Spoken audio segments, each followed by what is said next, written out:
Os eventos registrados nos últimos capítulos do livro de Juízes mostram um verdadeiro colapso interno. A nação que havia marchado em triunfo pela terra de Canaã e para a glória de Deus desintegra-se moral e politicamente e envergonha o nome do Senhor. Porém, o que mais poderia se esperar quando o povo vive envolvido na idolatria e despreza as leis de Deus?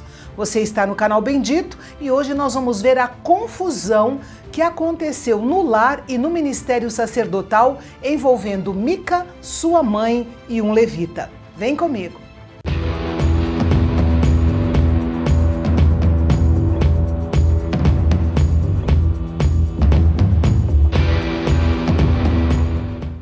O capítulo de hoje nos traz a história de um homem chamado Mica, da tribo de Efraim.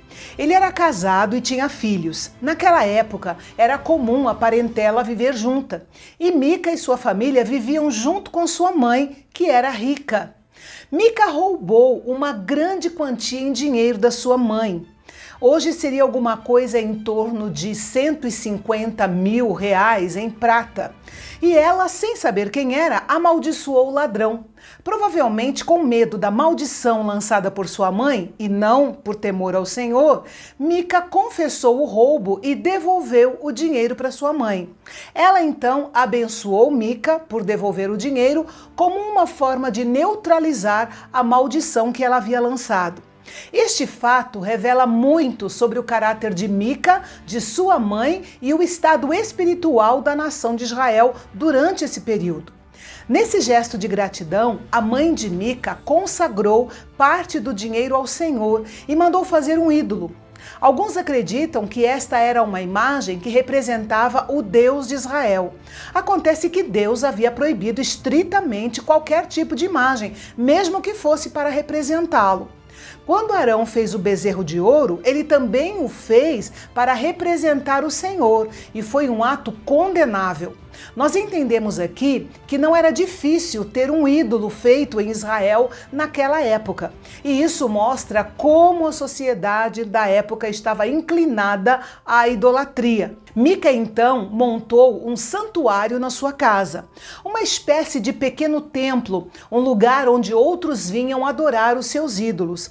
Ele também fez terafins, que eram ídolos familiares que possuíam propósitos religiosos dentro do lar e que eram adorados na esperança de se obter prosperidade e orientação. E esse santuário ficou sob os cuidados de um dos seus filhos, que ele mesmo consagrou como seu sacerdote. Ora, ele com certeza sabia que o Senhor havia escolhido a tribo de Levi para constituir o único sacerdócio de Israel e que se alguém fora dessa tribo fizesse as vezes de sacerdote, deveria ser morto.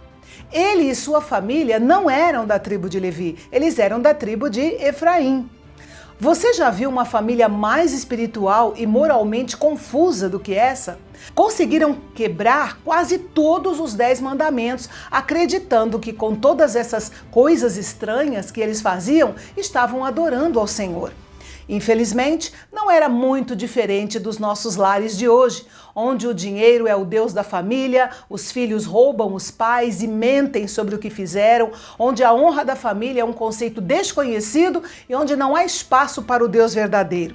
Mas a palavra de Deus nos ensina que quando Cristo é o cabeça do lar, isso reflete em uma sociedade mais justa e feliz. O autor do livro de Juízes, que nós não sabemos ao certo quem é, deixou registrado várias vezes que naquela época não havia rei em Israel, cada um fazia o que lhe parecia certo.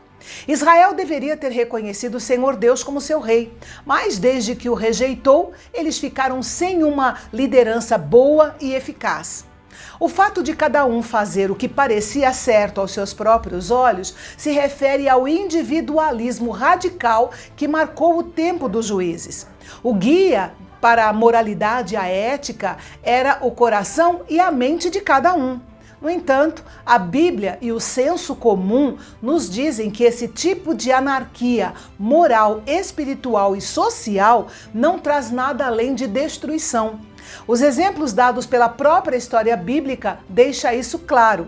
Só para citar dois, por exemplo, parecia certo aos olhos de Adão e Eva comer o fruto proibido, mas Deus disse que era errado. Parecia certo aos olhos dos filhos de Jacó vender José como escravo, mas Deus disse que era errado. Como diz a Bíblia, há caminho que parece certo ao homem, mas no final conduz à morte. Precisamos seguir o caminho de Deus e não o nosso. Sem a orientação de Deus, corremos o risco de destruição e, consequentemente, de morte. Neste ponto da história, surge um jovem levita vindo de Belém de Judá. Este moço, sendo levita, tinha cidades específicas para morar e um lugar estabelecido por Deus para ministrar. Mas, em vez disso, por algum motivo, ele estava procurando um lugar para morar.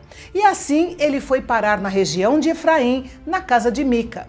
Quando soube que o moço era levita, Mica fez um convite irrecusável. Ele queria que o levita trabalhasse para ele como sacerdote.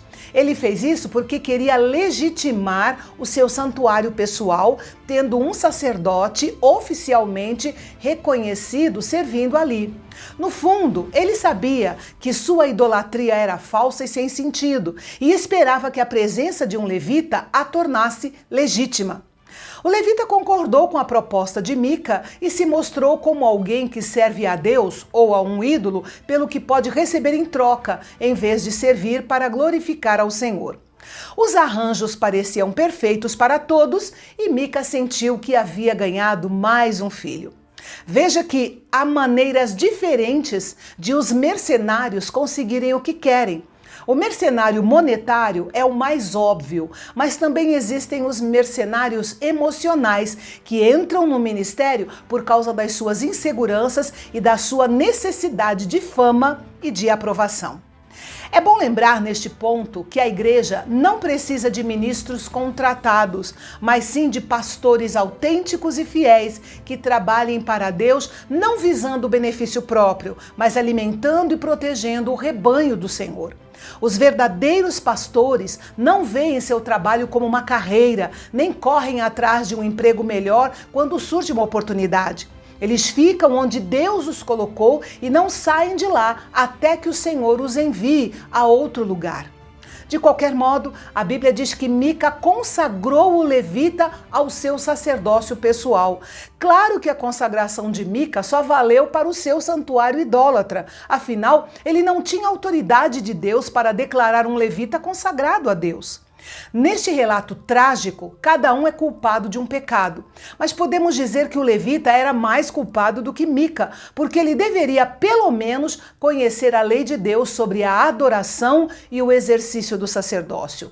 Podemos dizer que Mica foi totalmente sincero, mas totalmente errado. Sinceridade é bom, mas não leva a lugar nenhum se não estiver associado com a verdade. Mica acreditava que seria abençoado por Deus por ter um sacerdote levita de verdade como seu capelão pessoal. Ele praticava uma religião falsa, adorava deuses falsos e acrescentava o Senhor a essa mistura só para garantir que iria dar certo. E enquanto isso, se fiava na sua falsa segurança de que Deus o estava abençoando. Mal sabia ele que logo chegaria o tempo em que o seu sacerdote e os seus deuses lhe seriam tomados e que não restaria nada da sua falsa religião para que ele se apegasse. Mas esse é um assunto para o nosso próximo encontro aqui no canal Bendito, onde a teologia é para todos.